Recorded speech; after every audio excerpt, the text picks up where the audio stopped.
third part of the battle is about how the 10th prophet of Indian origin recognized the ongoing danger of the Islamic State's appeal and finally, after more than 2 centuries, succeeded in defeating it. This is an authentic portrayal of the violent extremism that was perpetrated by the Islamic State onto the Prophet himself, his family, and his followers, climaxing during the 18th century. It graphically depicts nightmarish scenes of how women and their children sacrificed their own lives in order to combat the violent Islamic State and how the Sikhs won the battle victoriously. As a result, there was a gradual disintegration of the Islamic State soon after the turn of the 19th century.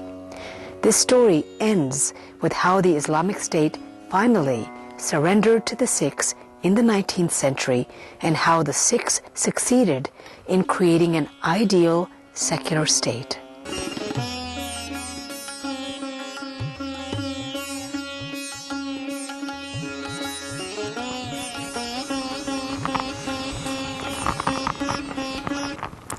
The 10th prophet's passion and sacrifices of his followers were not enough to overcome the state intimidation created by the steady drumbeat of its political practices. He wanted government neutrality on religion. The state's prayer practices associated India with the Muslim religion. The Islamic State was a formidable foe, but the counter forces were getting stronger and stronger. The Prophet figured that if these forces worked in a peaceful and coordinated fashion, the state will start losing ground. The saga of women in leadership was heroic. Faced with prolonged starvation and continuous warfare, some Sikhs deserted the 10th prophet in the battlefield and returned to their homes. Their women led them back to the battlefield and also joined the battle themselves. The women fought fiercely with the army on the Islamic side. The young sons of the 10th prophet confronted with the deadly choice. The governor of Sindh confronted them with the choice of either to relinquish their religion and embrace Islam or to be bricked alive in a wall. They refused to accept Islam and were bricked alive. While the Sikhs were not in terrific shape on image, they continued taking decisive actions to degrade and ultimately destroy Islamic State. The Islamic State fixed rewards for their killings. Their spiritual strengths and bravery under a fearless leader threatened the governor of Punjab, who decided to exterminate the Sikhs. See how the people are carrying the Sikhs' heads? The Sikhs' heads were sold to the Islamic State for money, and thousands of men, women, and children were captured and imprisoned every day in Lahore. The officials of the Islamic State are snatching a 3-year-old child from his mother. The saga of sacrifices made by ordinary women was heroic. They would snatch the infant children from their mothers' laps and dismember them right in front of their mothers, who were undergoing rigors of prison life.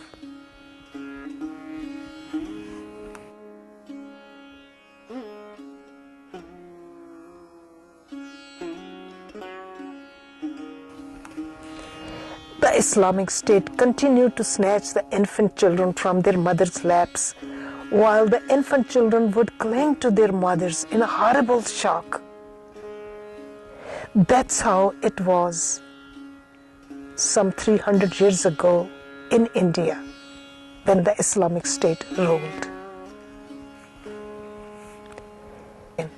See how the mothers are fighting the Islamic State while being forced to wear mangled limbs of their minced children, yet they refuse to convert to Islam.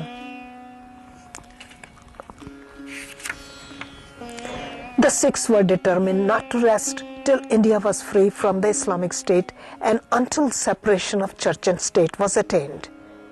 The Prophet wanted to ensure that the Sikhs did not become counter-revolutionaries, rebels or rioters.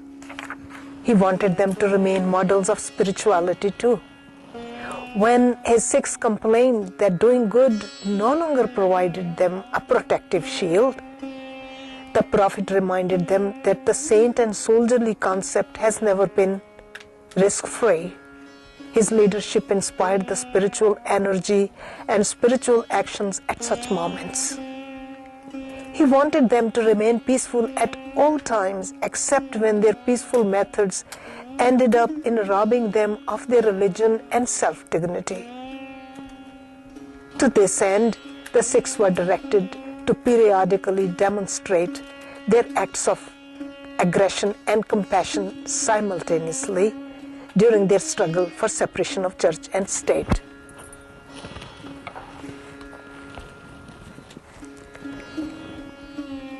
In an act of bravery, the two Sikhs fought back fiercely when the Islamic State violated the sanctity of the Golden Temple. Here, they are presenting the severed head of the Islamic State official on a lance to the head priest.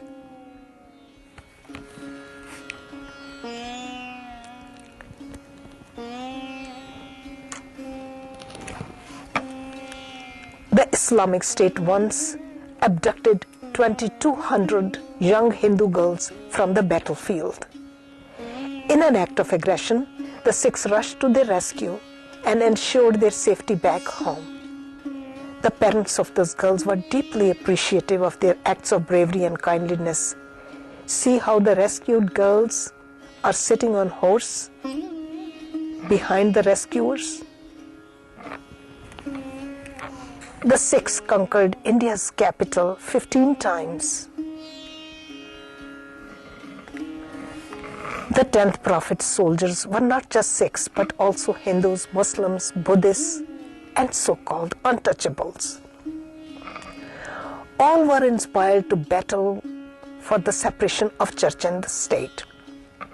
The Islamic State angrily charged the secular-minded Muslims with violating the Quran by joining hands against it. While the state was much more powerful than Sikhs in its operations and methods, it had one major inherent weakness. The state strategy was not appealing to all Muslims. The Prophet knew that military action must be coupled with smart political strategy. It took many years to root the Islamic State out of India before it had come around to a more sober view about respecting religious preferences of the people. The battle of separation of church and the state went on sporadically for more than 2 centuries. Airstrikes might have succeeded in stopping the Islamic State's territorial advances perhaps much earlier. It looked like an endless safari. Not all Muslim emperors were brutal. Some were kind and peace-loving. That's why the universal prophets of Indian origin continue to have an up and down relationship with the Islamic State over the years. There was a gradual disintegration of the once powerful Islamic State soon after the turn of the 19th century.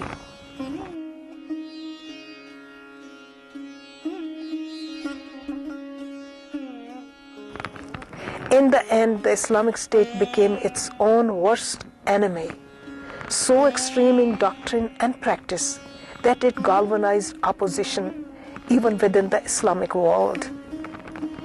The Islamic government, senior clerics, and even jihadist groups joined the fight against the state. Countless districts and states began to slip from imperial control to become independent. The Islamic State terror failed to work because it did not create terror for the soldiers who turned out to have both a touch of steel and velvet. An overreaction was precisely what the state wanted, but the prophets and their soldiers resumed ordinary life quickly after each battle. there emerged a new power of the Sikhs, who had proven their skills in comprehending the central dynamics of separation of church and state. They had won several battles and were successful in winning the governor's capital at Sirhind in India.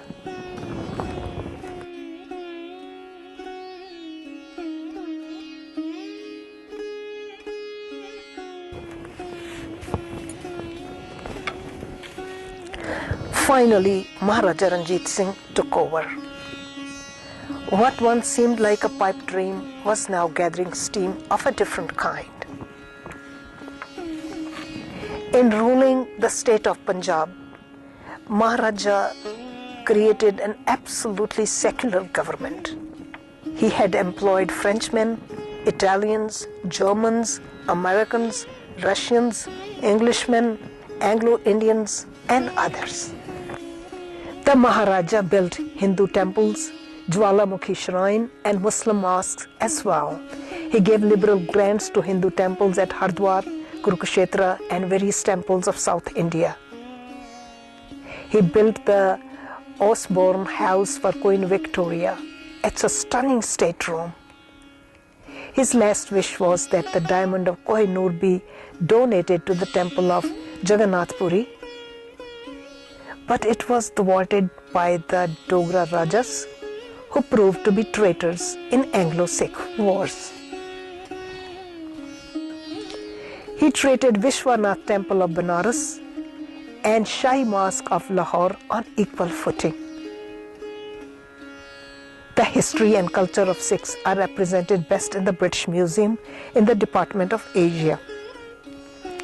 It has a very important collection of Sikh coins in the Department of Coins and Medals. He established his kingdom on a firmer foundation than any other Eastern sovereign did, and fully adopted the principle of separation of church and state. Maharaja had established the fact that his state was not a Sikh state. He appeared to have demonstrated the test of a democracy where all minorities are respected. It was a Punjabi state where all Punjabis of different religions were held in high esteem. A young Muslim woman from Afghanistan came to him in his court in Lahore. She was crying, saying that the Maharaja's soldiers had raped her. Maharaja took his sword from his shield and said, "Take the sword and kill me." He was so embarrassed. The court officials were stunned. Maharaja is asking, take this sword and kill me. The woman said, "That's your privilege, sir, not mine. Your Highness, I don't know who the culprit is. I only want justice." And the Maharaja then held an identification parade, and the woman recognized the 5 soldiers who had raped her. All of them pleaded guilty. The Maharaja put the sword at the feet of the woman and said, "You tell us what you want." She said, "Your Highness, since the penalty of death does not exist in your empire, let their faces be blackened and they be paraded in the streets of Lahore so that others learn a lesson." And the Maharaja did so, and then confined them to solitary cells for the rest of their lives. But he felt very embarrassed that such a thing could ever happen during his rule. Many Muslims migrated to the Maharaja's territories where life and property were more secure, where rights and privileges were better protected. He was very kind even to animals. He released many bleeding goats on way to slaughterhouses. Once when he heard a tigress wail for her cub, which was caged, he passed a sleepless night and released the young animal in the morning, saying, "I can't bear the curse of a mother."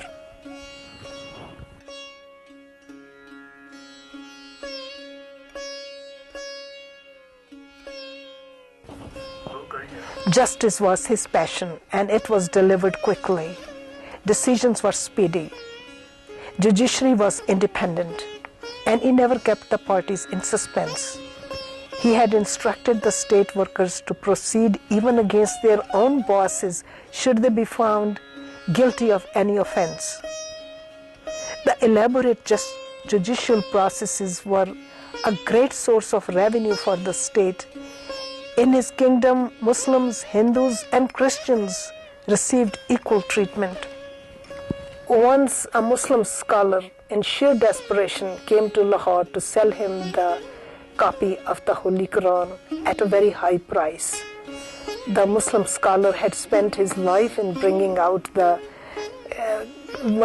version and had tried his luck at various places in India, but no Muslim prince was prepared to buy the treasure.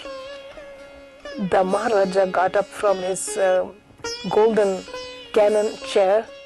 He never used a throne. He bowed low in humility, kissed the Holy Quran, and ordered his finance minister to pay the amount, whatever was asked. His foreign minister was deeply touched by the gesture and asked Maharaja why he had paid such a fabulous price for a book which did not even belong to his own religion. And the Maharaja smiled and said, "The Almighty had ordained that I should look upon all religions with the same eye." He was blind of one eye. During the rule of Maharaja, a Sindhi leader, Lal Wani, visited him. The Maharaja was giving him miniature versions of the Holy Scripture for the people in Sindh. The Sindhi leader spread the message of universal brotherhood in Sindh. When law and order conditions deteriorated in Kashmir, he appointed his trusted general, Hari Singh Nalwa, who found the poor and downtrodden being looted. There was no law and order. People responded well to the appointment of General Nalwa and started paying land revenue and other taxes. He made sure there was communal peace in the valley. He conquered Kashmir and then also brought Kabul under his control. Women provided fearless and shrewd leadership during his rule. Muslims worked shoulder to shoulder in carving out a truly secular state where all communities could live in peace and harmony. There were no forced conversions in his rule, no communal riots, no language tensions. The United Kingdom Royal Armouries holds the largest collection of Sikh arms and armour on display in the UK, including the decorated sword of Maharaja. Only the most important and prestigious of swords were as richly mounted. It's mounted in pure gold. It has the figure of a lion placed prominently at its center, a fitting emblem to adorn the sword of the Lion of Punjab. His weapons are also displayed in the Golden Temple. The Maharaja became very popular with the state. Finally, the Muslim emperors of other states in India bowed their heads to him. A victory over separation of church and state.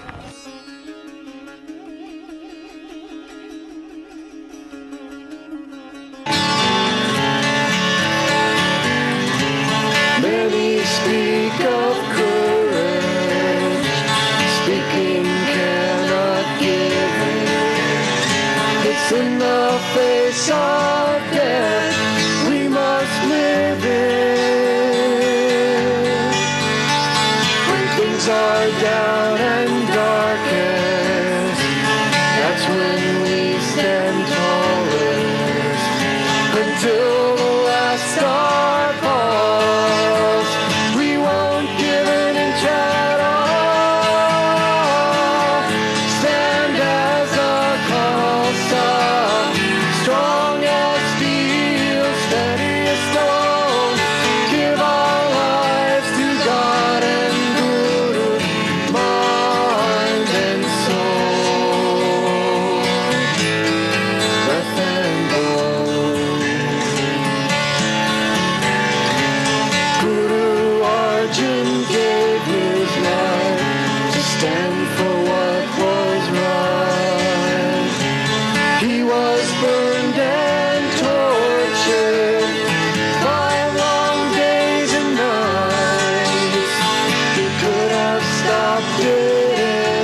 princess is not royal by her birth or blood inside.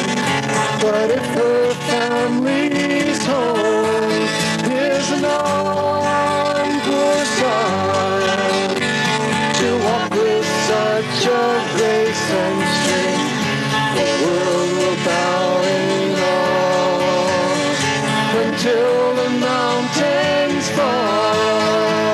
She'll never give an inch at all. Daughters of the Khalsa, in your strength our future lies. Give our children fearless minds to see the world through the Guru's eyes. Vaisakhi Day we were thousands, but only 5 had the courage for dying. Then one brave man, one flashing sword, turned us all to lions. And now we live his legacy, to die before we fall. We're like the 5 who answered his call.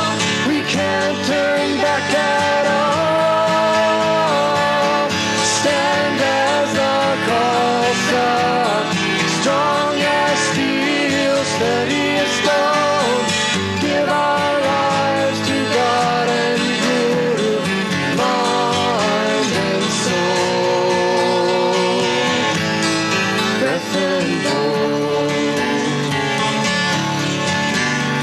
The 10th Guru gave even his sons to give the Khalsa life, and his words stand like mountains against the winds of time. Khalsa will rule the world, all will be safe in its fold.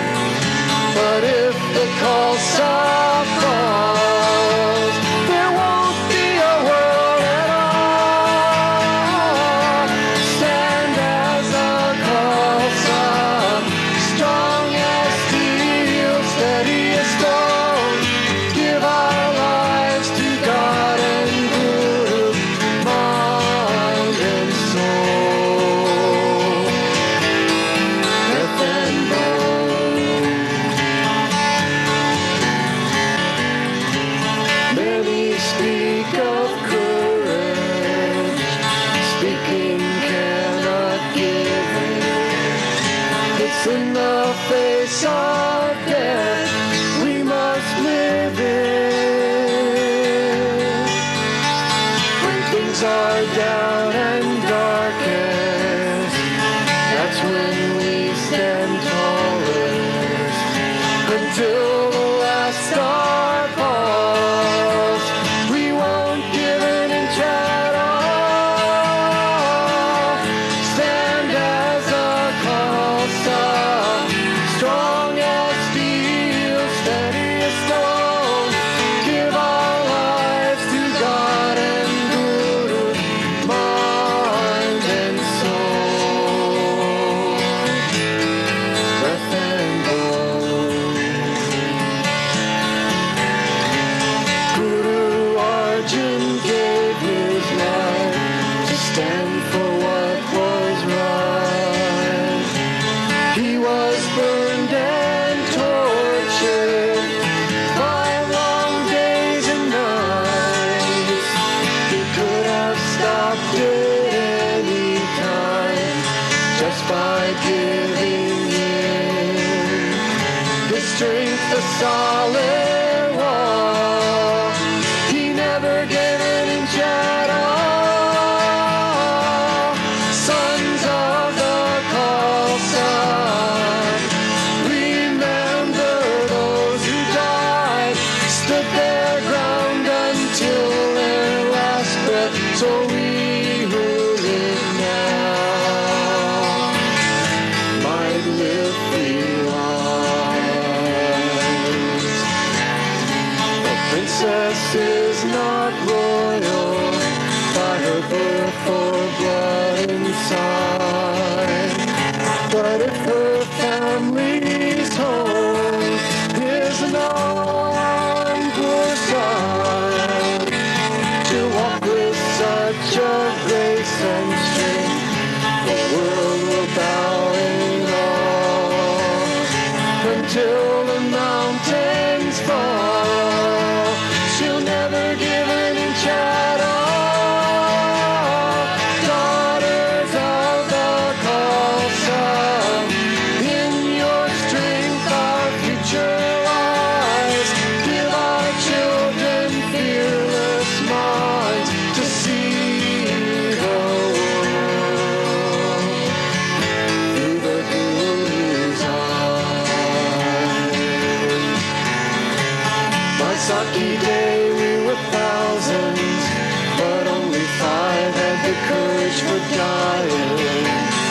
Then one brave man, one flashing sword, turned us all to lions. And now we live his legacy, to die before we fall. We're like the 5 who answered his call. We can't turn back at all.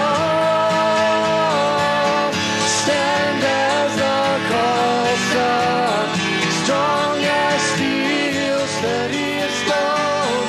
Give our lives to God and Guru, mind and soul, breath and bone. The 10th Guru gave even his sons to give the Khalsa life, and his words stand like mountains against the winds of time. Khalsa will rule the world. If you have any question, comment or suggestion on this program, please send us an email at mschawla@hotmail.com or write to us at 1011 Sod Meadow Lane, McLean, Virginia 22101. You can also access these TV programs and the radio programs archived on the internet at your own time on the internet at our page www.passionfortruthtv.com.